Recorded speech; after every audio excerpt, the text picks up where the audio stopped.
Доволни сме от нашето детство, от нашия живот до сега и сме решили да се съберем и да отпразнуваме този 9 септември, който сме го празнували на времето. Да си спомним. Да си спомним. И сме отделили от последните си 2 лева месеца от пенсиите, който няма на другия дава, и да отпразнуваме този празник, да си спомним за този хубавия празник.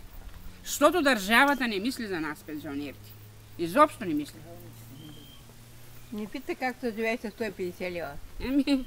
Те имат по много, де ще мислят за другите. И крадят, и заплати, и всичко.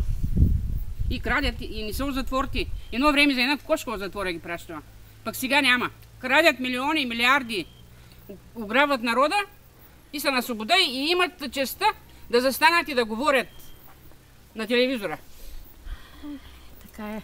Държава. Просто съжаляваме, де сме се родили.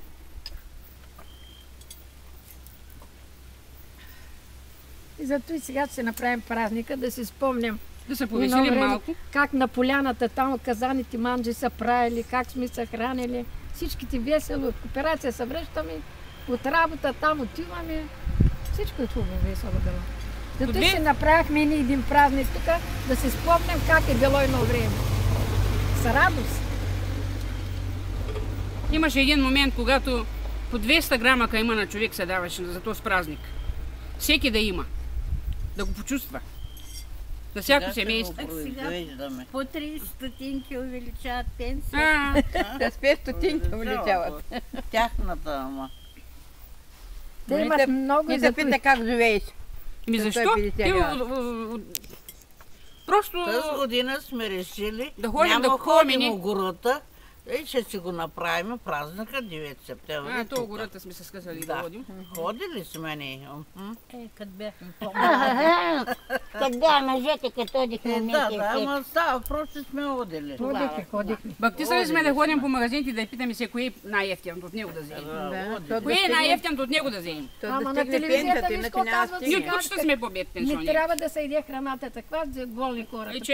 Къде да идем? Държавата дала всичките болести на храните. Сигурни сме вече, че и кучета ядохме, и котки ядохме, и всичко. Така е. Пък те нас още наедат. Като идеш на магазина, питаш най-ефтиното. Вземи от той, че взема най-ефтиното. То ти на скъпото не ми стига тергата. За 150 лева как ще скарам? Как Стефана, изпей на песен? Да чуем.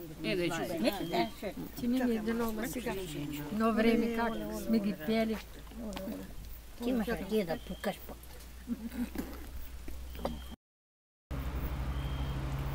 За празник.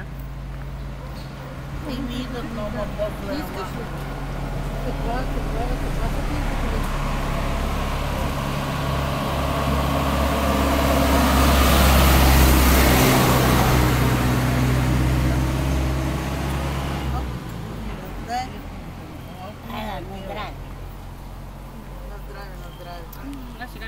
На здрави, да много добре.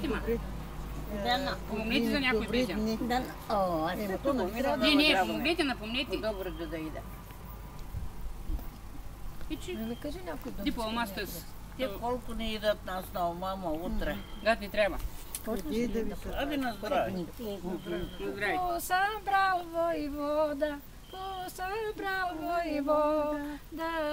жатвари, жатварки,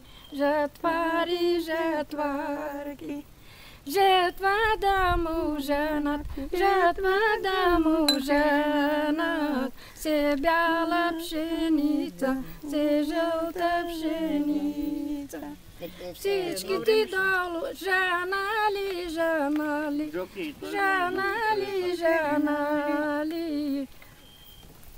Войвода им дума, жатварки,